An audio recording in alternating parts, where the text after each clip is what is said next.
Hello everyone, welcome back to another figure review. Today we have the NECA Ultimate Fearl Predator Blood Bear Edition.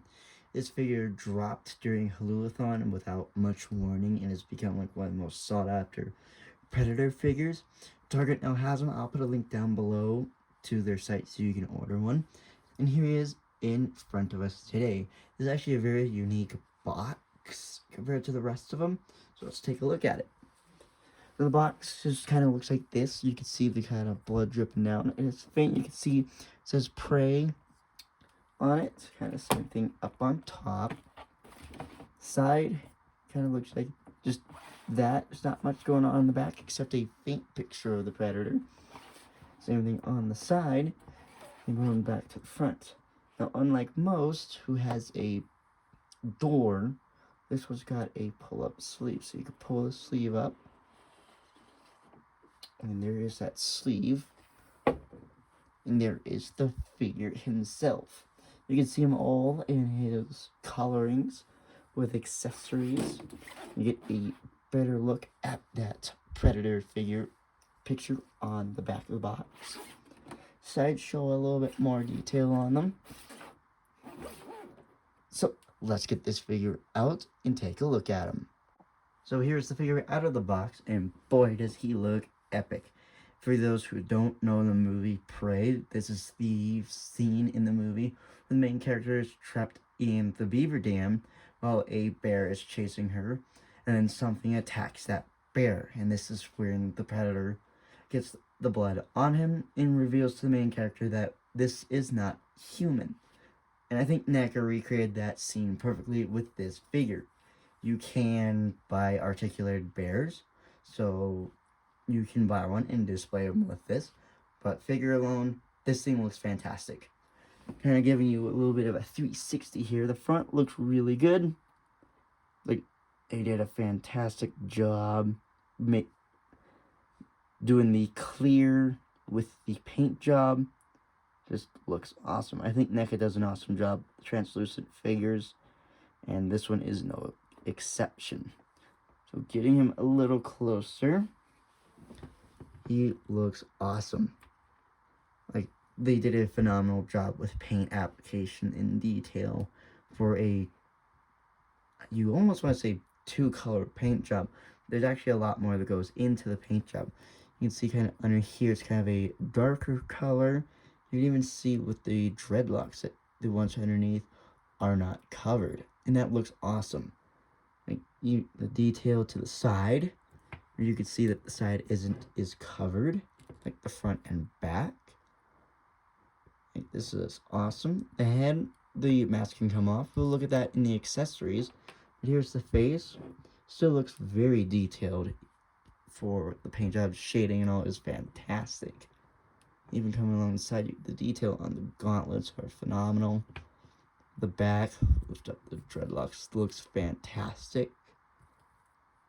Even down to his skirt or kilt, whatever you want to call it. I call it armor.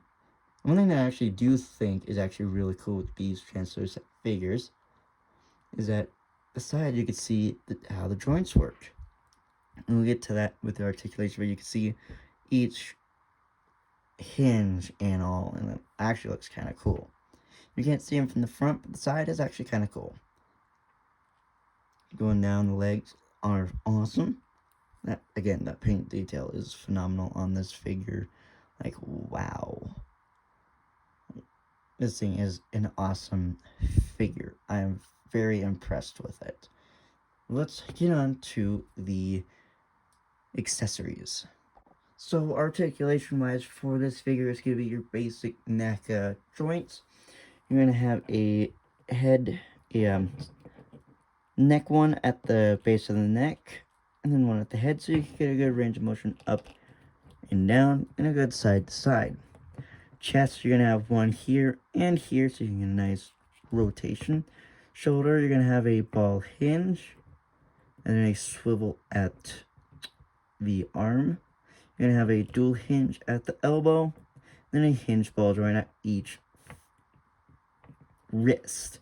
Legs are going to be the same as the arm, a hinge ball for the legs so you can get a nice kick and a pretty good pose.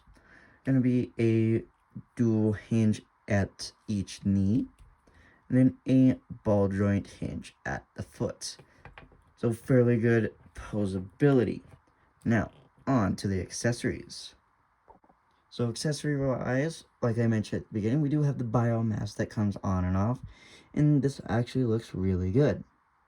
The detail for just it being a kind of singular color looks good, with the shading and all looks fantastic.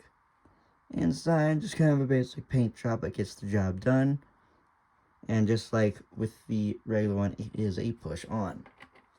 You're going to have the copy stick compressed, the small one that he carries on the back, which looks good. There's one nice color, but lots of detail in it.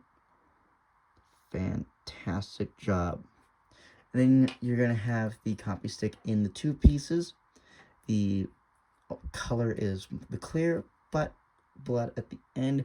You just saw how they just kind of go together. It is a little push on. And this looks fantastic. Just because it's clear doesn't mean they don't add detail to it. And this looks fantastic. He has his back piece, like on the other figure, that is a magnet on. And you can see that magnet being with the clear plastic. This looks good. It's a heavy and then kind of a lighter color, which looks awesome. The paint job is, again, fantastic. I like that you can actually kind of see the magnet in there. He comes with two of his wrist blades. I'll just show one of them because they're the exact same. Just like with the regular one, except red. These look awesome. And with just like with the other one, I'll show you when we get to the posability of the figure with accessories. These just kind of slide into his wrist gauntlet. You're going to have two sets of different mouths besides the one on the figure. I have a slightly open mouth. For being just one color, it looks fantastic. It's got the number 2 written on it, which shows that this is mouth set number 2. And this looks fantastic. We have mouth set number 1. This is the closed mouth, and it looks really good as well. And I will show you how to put these on. You got 2 pairs of fists besides the... Come on. You're so small. You got 2 pairs of fists just like his open hands. These look fantastic. If I could get a focus shot on them. There we go. Smaller objects, harder to focus. These look fantastic. And then he's got 2 open hands for his weapons, or grippy hands. Both of these look fantastic. So with the mouth, you can kind of see a bit of a crease where the head and jaw is. You want to grab it and kind of wiggle it down just like that, where you can see it split. Then this pops off. Then you get this cursed abomination. You pick whatever mouth you want. So say mouth 2. You see a little slot in there. And this just kind of fits right up in there. It is a tight fit with it being a new figure. So obviously a little pressure will fit. And there it goes. And then with the helmet, it is a pressure fit. Just like that. And I mentioned the back part. This is a magnet. You got a magnet on each side of him. Just brush away his hair. And it just sits on just like that. So that's actually really cool. Just like on the other one. The wrist blades are a little difficult to put on this figure. Again, brand new. You can kind of see. It's very hard to see. But he's got 2 little indents in his gauntlet there for the blades to sit. I will put the blades on now.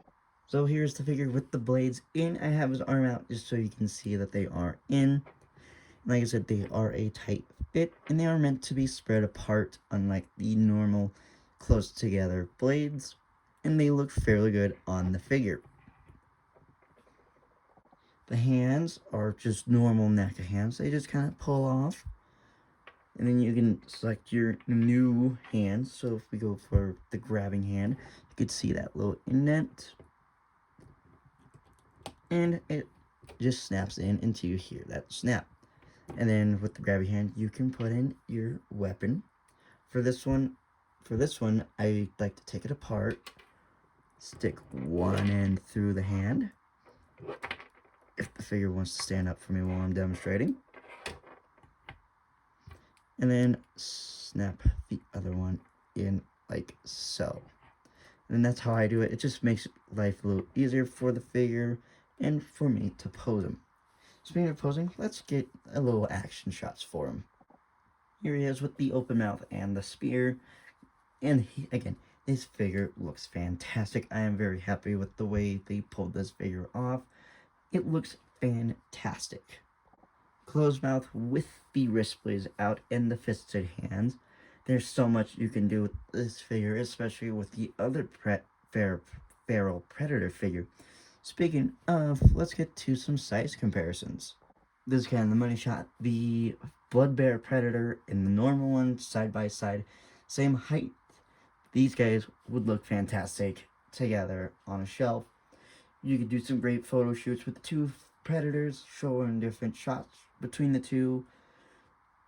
If you have a articulated bear, which companies do make, this looks fantastic.